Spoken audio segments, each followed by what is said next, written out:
And the crowning glory to the whole album is the closing track, which is this, and it's just a Ah, perfect way to finish. this has closing track again, man. If it was longer, which some closing tracks are sometimes, it would have been fucking mwah. But this Okay. does it's still It's this not longer. song. Let it go. Let it go.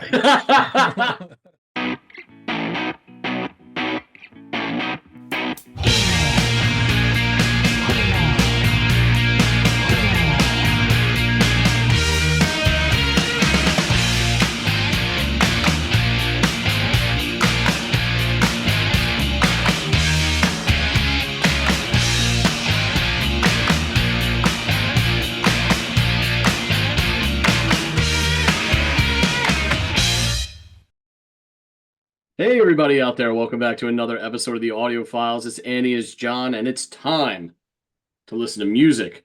John, you are going to offer up something for me to go off and listen to, and I can't wait to get into it. So please tell me what you have up your sleeve.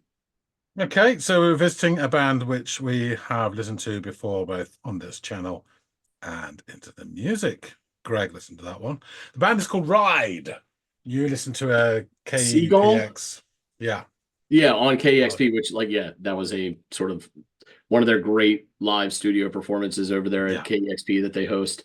What just refresh my memory. I'm sure you told me when we did Seagull, but what was the track that I assume you offered Greg on Into the Music by the band? Leave Them All Behind. It Okay. All right. was a bit of an epic. Okay. It's one of Greg's favorites tracks, I think. But definitely probably the favorite one that I've ever suggested to him. He Okay. really, really went to town Oh, on it. then I'll have to go Yeah. back and revisit that. Mm. Okay, cool. So we are listening to Ride. What is the name of the track? The track is Vapor Trail. Vapor Trail. All right. Interesting. Okay, well, I have everything I need. I'm looking forward to giving these guys another listen. So I will go off and do just that. It's pretty. First you look so strong, then you fade away. The sun will blind my eyes. I love you anyway. Thirsty for your smile, I watch you fall away. You are a vapor trail in a deep blue sky.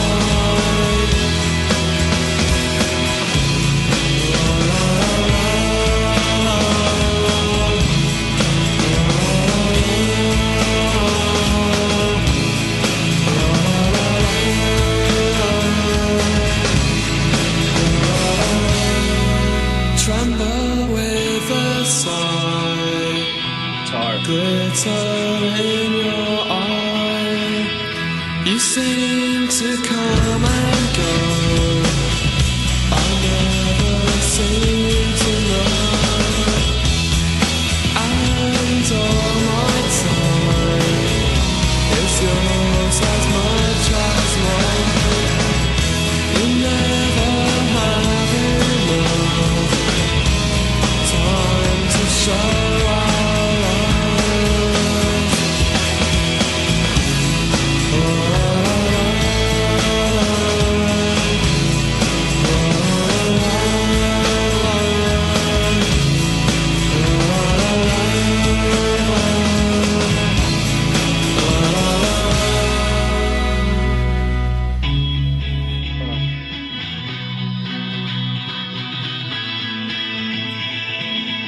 Oh, the guitar is so pretty and bright, and this bit sounds like how the song initially started off. I don't know if there's like maybe flanger or chorus or something, maybe slightly just a little bit used to create that sort of enhanced phasey jangly sound on this guitar. It sounds really really pretty. Um and even like the part within the, like, let's say that right now we have the bookends of that intro part and where we are now in this sort of middle portion of the song, all that was in between that, it was full. It had, you had the drum beat, you had the guitar, you had everything working together. And despite all of that like fullness, there's this like tranquility to it. Like, I don't know if it's sort of, I don't want to say it lulls me because it's not making me want to fall asleep, but it's just adding this, it has this like peaceful, tranquil nature to it. Um, his placid vocals, the delivery thereof, uh, are kind of soothing in their own right as well. So it all creates this kind of like um, warm, fuzzy blanket effect for me as I'm listening to this, even though I know this isn't like the world's slowest number or gentlest number. Um, the evenness of it all, I think, is what kind of made those 2 minutes pass so quickly, um, and in such a way that felt like serene. So yeah, this has got a great. I mean, it's not complex or like oh my god, but It's like it's more about the mood that it provides, or the feeling you get when you listen to this. I can only speak for myself. Maybe other people are hearing this and are like or just wholly unimpressed or whatever. But I really enjoy this. From my perspective, it's really, really quite nice. And again, I think like in its own way soothing to me. But yeah, let's take it back a little bit and kind of experience this shift back into the intro again.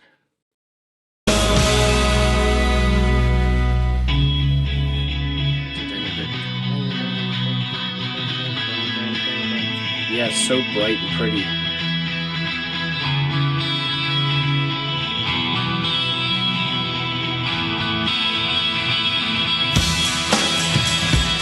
Nice beat drop.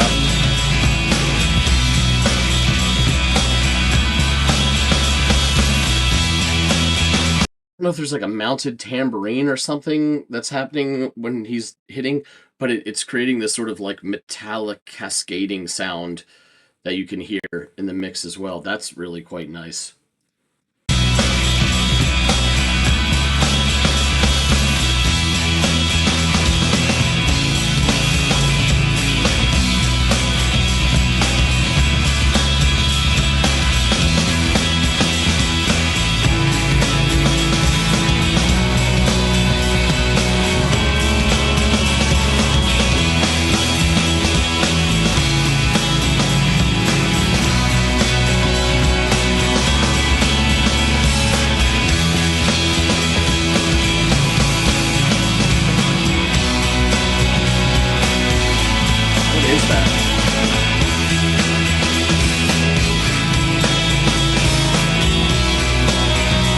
There's something in the back, like deep in this mix. It's though it's not calamitous, it is full.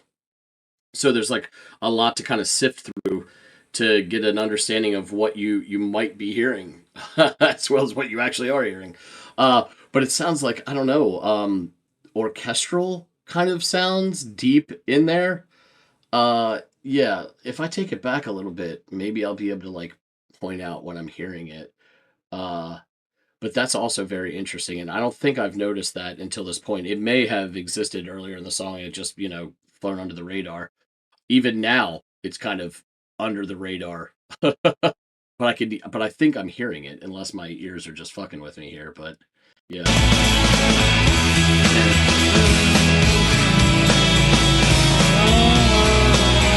yeah, there's some sort of light melody.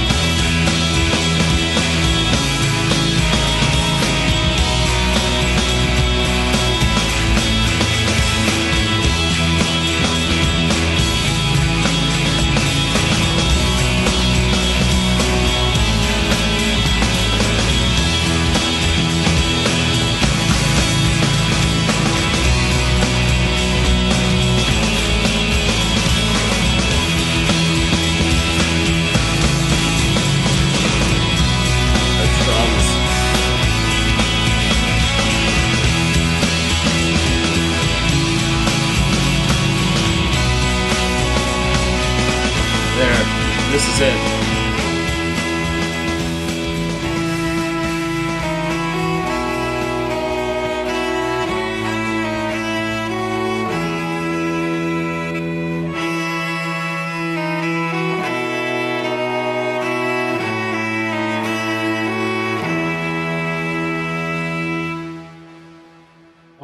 Oh, that's so fucking beautiful.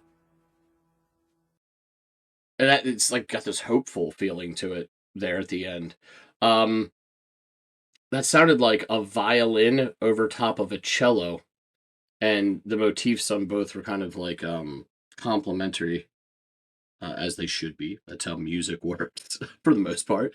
But yeah, that was so pretty. And again, despite its fullness, the sound, and it gets thick because like I could hear things happening, but you have to really have to cut through a lot to get to it. Despite all of that, it's really got this peaceful, almost. I don't know. It's kind of like a mesh between I don't know, like a simpler form of shoegaze with almost this dreaminess of dream pop, though it's not really. It's more like dream rock. I don't know. I don't know what you would call it, but it has like aspects of both of those sort of subgenres going on. And for me, perhaps coupled with this thumbnail, which oftentimes gets John and I both, starts manipulating our experience, perhaps. Um, it has this like, open skies, open sea tranquility to it, that was really, really pretty. And God, I know it was only, what, just over 4 minutes in length, but that really flew by when you're just kind of like experiencing the song as a mood, and it just kind of all unfurls so quickly.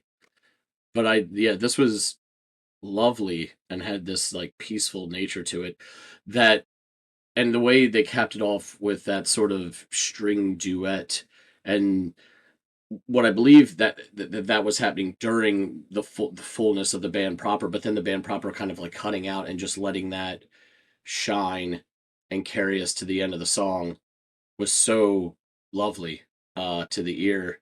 Yeah, not the world's most complex song in the world, but it has this tranquil sort of nature to it that I found really like peaceful and something you could just get lost in whilst listening. Yeah, good stuff. Again, I don't know if I caught a bit of what was happening lyrically. His voice was almost, instead of capturing my attention to force me into listening to what he was saying, it almost lulled me into just letting it wash over me without really retaining any of the content. It sounded good, that's for damn sure. Um yeah, this is my second venture with Ride. Um I don't know. I don't know where I stand on like which song I liked more. I'd have to go back to that KEXP experience and give it another listen. But I can tell you that I really, really enjoyed this. So let's get back to John. Slarty Bardfast, he's back. So you had a listen to Vapor Trail. What do you think? Um, I actually loved the song. I think I liked it more than Seagull. Now the production and the performance is a whole nother thing. I have to take that like Yeah. out of the equation and just hold up the songs against one another. And I do think that I liked this a bit more. Mm. It starts off with this awesome jangly guitar that kind of comes into focus a bit, at least for me, as the opening seconds kind of progress. Um, and then the beat drops at around the 17-second mark, and the song kind of proper takes off from there. And the lead vocalist, forgive me for not remembering his name, is accompanied by some backing harmonies, which really helped bolster his fairly placid delivery, which is not that's not a pejorative. I think that is true, but that he does have this sort of calm, relaxed delivery, but it fits the music perfectly. So Well, I'm not.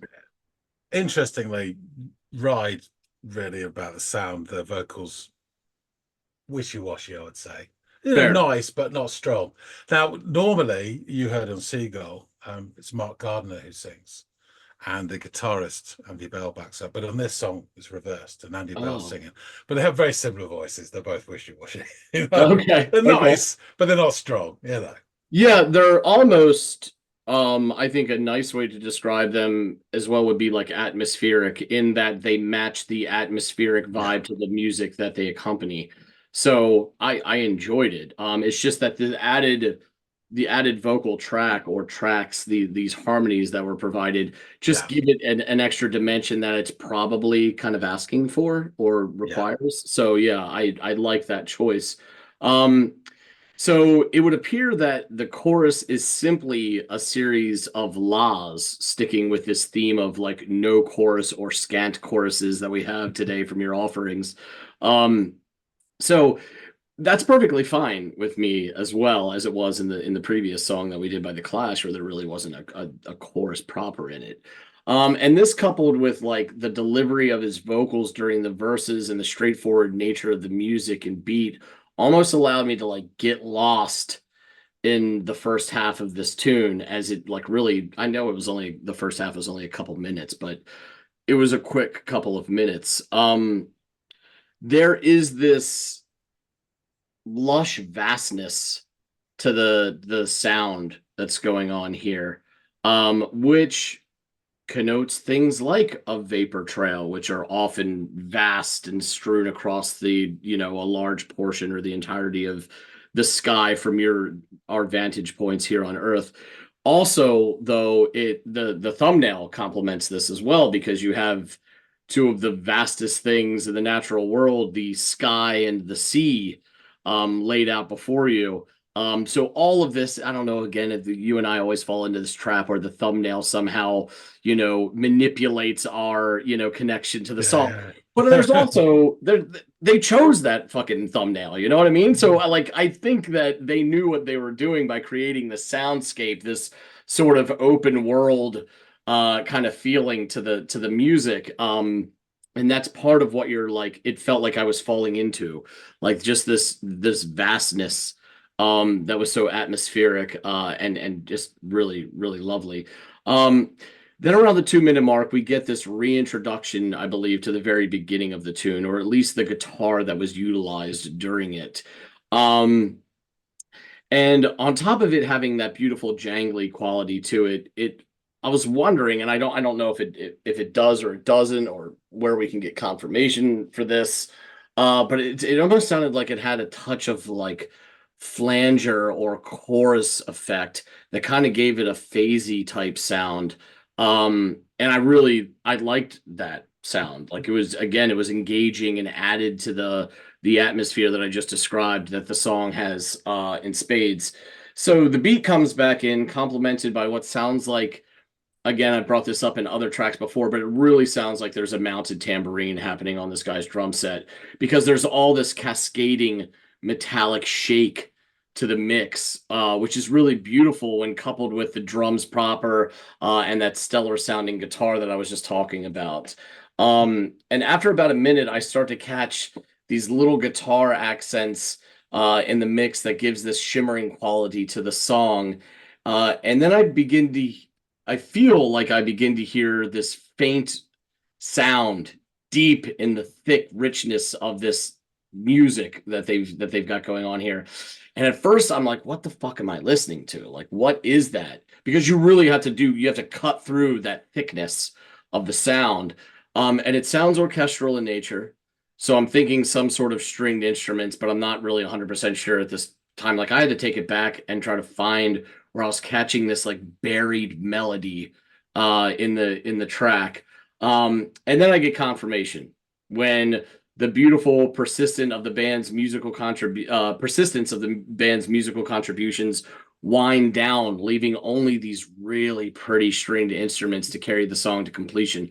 I could have dealt with more of that. They could have gone on longer, especially this thing only came in at like 4:15 or whatever the fuck it was. Like, come on, dude, this is the prettiest shit you've got going on here. And it's only made that much prettier because it's like, it's this, God, I hate to describe the rest of the sound as weeds because I just like tripped over myself, falling over myself, just saying that this is good when I'm listening to. But it's almost like this beautiful flower growing in the midst of all this thick brush that's grown. And for that brush to recede, leaving that beautiful flower in the spotlight, I would have liked it to last a little bit longer. I would have loved to have observed this growth a little bit longer. But my God, these lovely melodies that like the cello, obviously in the low end, is filling out, and then over top of it is like a violin or a viola, something carrying out like a higher registered melody from an orchestral string instrument.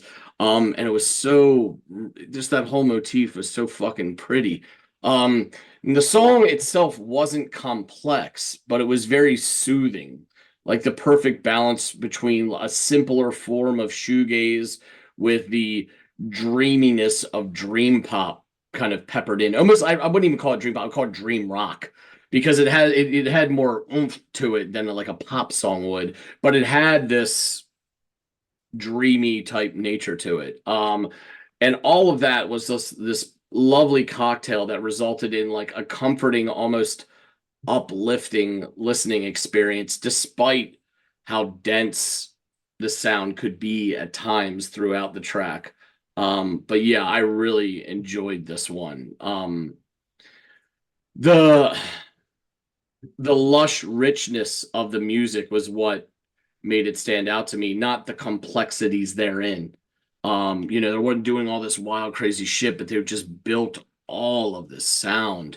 And within it, again, emerged this beautiful little melodic motif provided by those stringed instruments there toward the end. And again, my only gripe would be that it would have lasted longer, which has to speak to how much I enjoyed it while it was there. So, I can't say it was bad. So, yeah, this was an excellent second venture, an excellent second ride, one might say, into these guys, discography or oeuvre or tracks.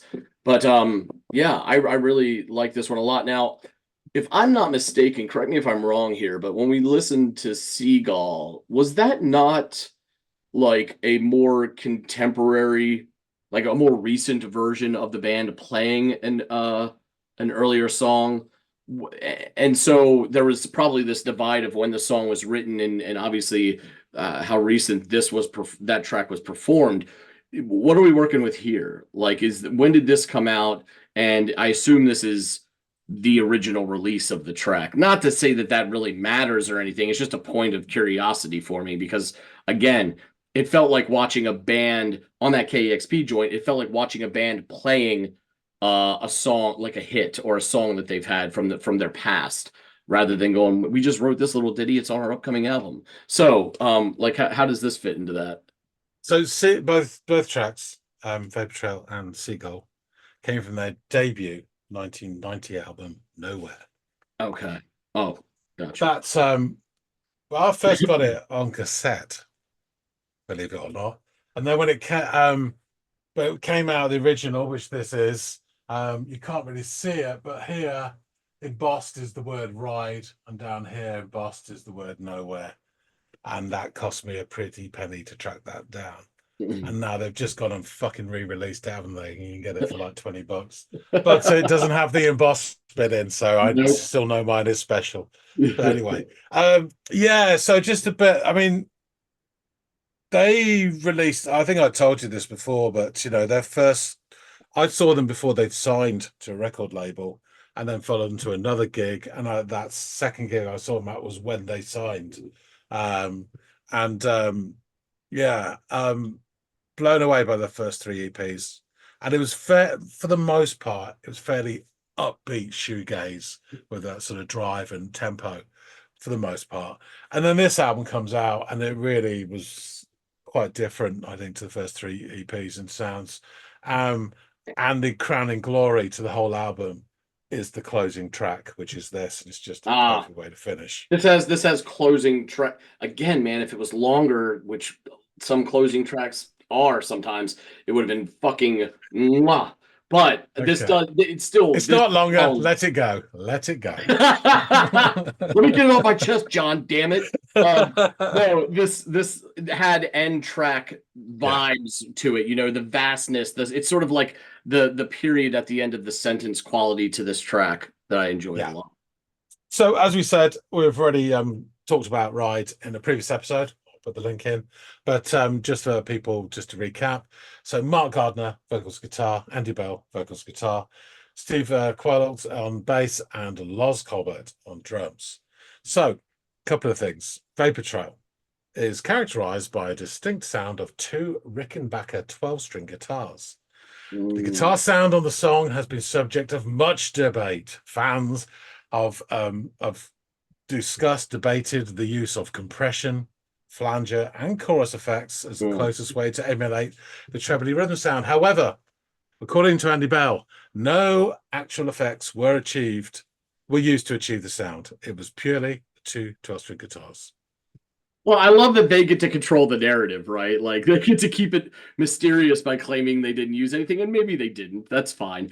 I will say that not so much the affected sound of it connotes, oh yeah, this is 12 string, but it comes as little surprise to me to hear you say that two 12 strings, is that correct? Yeah. Created that jangly sound because it has all this extra richness and depth to it, and you know, the more strings the more jangle, so that checks out completely. The other it sounds like kind of like mystique building with the whole did they didn't they say they didn't, but you can easily replicate it by using them, is all quite interesting and fun. But regardless of whether they did or didn't, guitar sounded fucking great in this. Yeah, it did.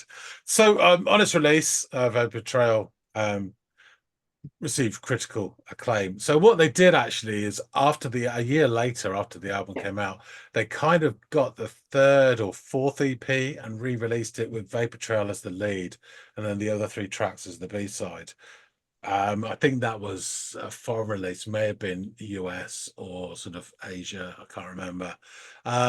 Pitchfork voted it. I'm going to do a lot of spitting here, unfortunately.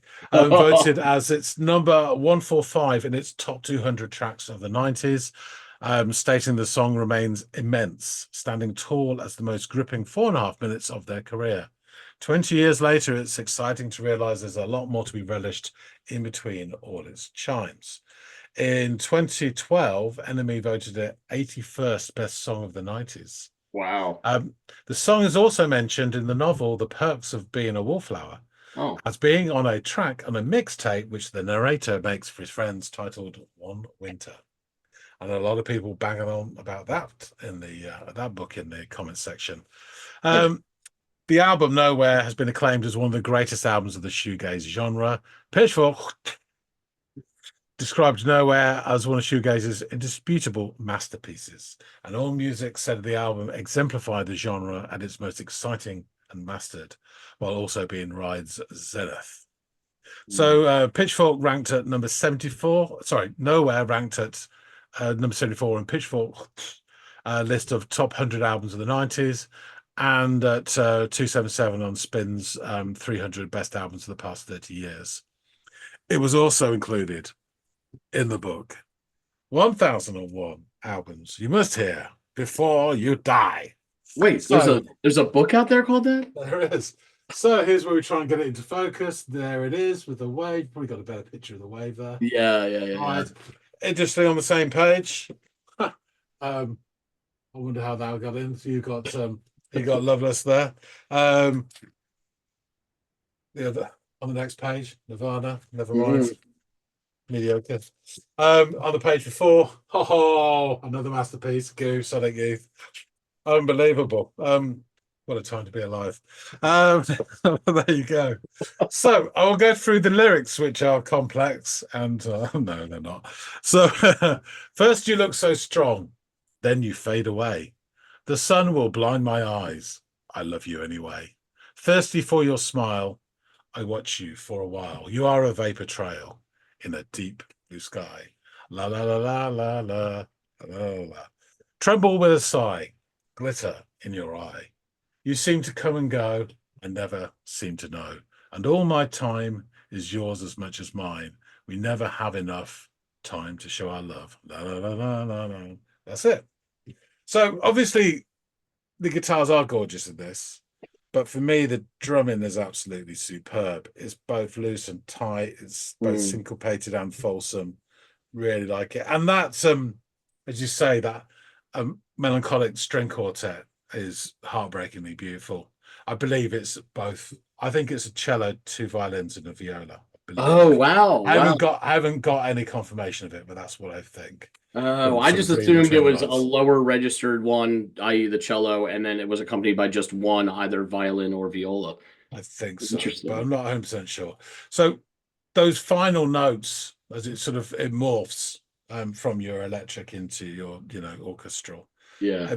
Those final notes are both forlorn, but kind of triumphal as well at the same time. And it's just a perfect ending to a fantastic track and a brilliant album. And you talk about atmosphere and stuff. I've always thought that if I ever, and I probably won't, but if I ever did skydiving, I'd like to listen to this as I'm going down. Yeah. It's just a real sort of atmosphere. Um, Interestingly, in an interview, Andy Bell said, I remember writing the riff in a hotel room on a very early ride tour. We Mm. were in a bed and breakfast type scenario, and I was sitting on a bed with an acoustic to get that 4-chord pattern that's really very simple. It's played on 2 12 strings. People seem quite interested with the guitar sound in this record, if there are fades or effects, but there's not. It's just 2 12 strings. It's just one of those magical songs. It's the one that everyone talks about on the album, in my experience. These songs are the easiest to write and the ones that you don't really think about at the time. It came out so easily and has that effortless feel to it. I guess it's the one I'm most proud of from that era. Mm. Just bear in mind, when the album came out, they were all aged between the age of 18 and 20. So he would probably be around that age, or younger, obviously, when he wrote it. Yeah, just to say, after an extended hiatus, when they sort of stopped, they came back, right? And they've done 3 albums to date in their sort of second phase. And that was when you saw the performance of them on KEXP or whatever. And they brought out an album this year, which is called Interplay. And there it is. And there they are, looking a wee bit older Yeah. and more ragged, but God bless them.